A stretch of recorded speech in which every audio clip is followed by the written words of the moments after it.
What's going on, guys? Shane here with GNT. Today GNT is going to be breaking down a tutorial on what exactly? I'm going to go through 3 kicks that help you in a self-defense situation, and rather than focusing on kicks that I think would work, I'm actually going to go through kicks I've used in a real street fight. There you go. Let's do it.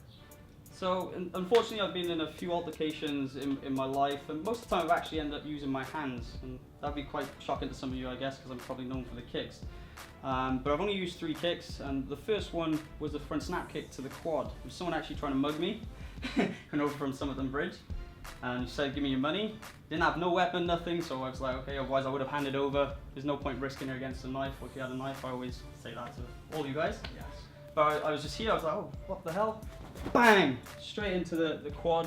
His leg went straight back. I was ready to follow up with some hand techniques afterwards, and he wasn't there. He was already on the floor, and it was kind of awkward because I had to kind of leave the situation with him just kind of on the floor. I didn't know what to do. It felt a bit weird.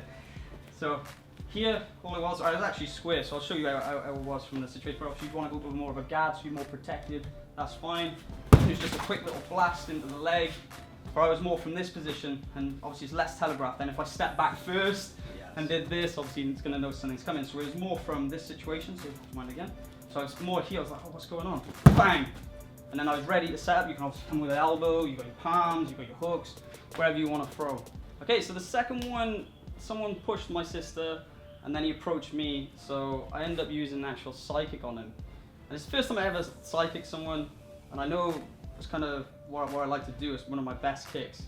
So I was kind of shocked how well it worked. You know, I look at it back now and I kind of see that flashback of when I kicked him and seen him flying back, and I was like, oh my god, this kick actually works. There's a lot of power in it. Normally side kicks in MMA matches, you'd be throwing a little bit lower to take the legs out and then following with the hands. But just so happened this situation, boom, I just automatically went middle, hit him just above the solar plexus, didn't catch him smack on, but he flew straight back. I was in a bit of an awkward position because I was down by here. I just turned, he was actually head on by here. I turned, looked, bang! And kicked straight into the body and flew back. But again, obviously if you're going to go for more orthodox, so you'd be like, oh mate, don't want no trouble. If he keeps coming on you, you've got your either right leg in front so you can go off the lead, or you've got your right leg behind, don't want no trouble, lift, and put it straight in. And again, obviously if you're not so lucky or you scuff off, because a lot of people when they do psychic sometimes, you end up with this. And if you've got your hands down obviously, then they're going to follow up and smack you straight in the face. So from here, make sure if you do slide off, you've got these hands ready to unload wherever he punches, or more for the street fighting side of things, you probably want your palms so you don't accidentally hit a wrong angle and damage your hands. Okay, so the third kick I've thrown in the street fight was actually in the same fight as the last one. The guy flew back and his mate stepped in. He was very aggressive. He didn't come in as if to say like, hey, don't fight or whatever. He was ready to hit me. So I kicked him back, and his mate was coming in from this direction. He was kind of, I'll show you exactly how it is because I can visualize it in my head.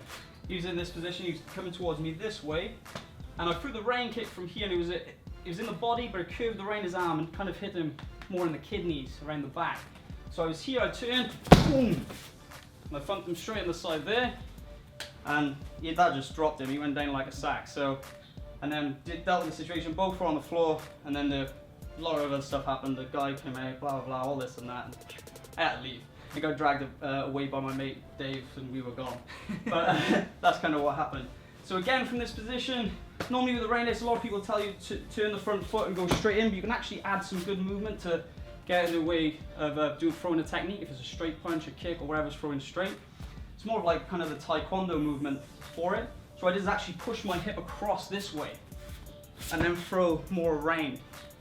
So a lot of people just throw it straight off the spot. You can go for the leg again, take out the legs, follow up with the hands. But I happen to do more go into the body. But if we're doing the leg, got a nice setup, you can come straight in with some techniques afterwards there. But this one happened to be in the body, curving around, and I actually got out of the way of his techniques to the side. And got him on the side there. Here he is from another angle so you can get a better look. So he's approaching me this way, I move my body across, I'm shifting here, and then around this, coming straight around. I actually connected with the shin, hitting more in the kidneys. So it's here, and back around like this. And then again, I'm always ready if I need to do anything and follow up. So they're the 3 kicks that I've actually used in a street fight, and they're the only ones. So I often see people saying you shouldn't use kicks in a street fight. What's your take on that? I just think with the range, if you're closer, it's a bit more difficult to use the kicks, or they have to be low if you are going to use them at close range, which obviously from that video you've seen me use them at close range. And then the more distance you have, obviously the higher you can go, but again, there's more risk. If you're not quick enough, they're going to catch your leg, they're going to take you down, you're going to be on your butt, and then you're going to have to know what you're doing when you're on the ground. There you go. So you have options, guys, but make sure that you practice and master them. Definitely check out GNT's channel, links in the description below for tricking, more Taekwondo, flexibility. He's got it all. Until next time, I'm Shane. Cheers, buddy. Who's this? Who's this? Who's this? Team GNT.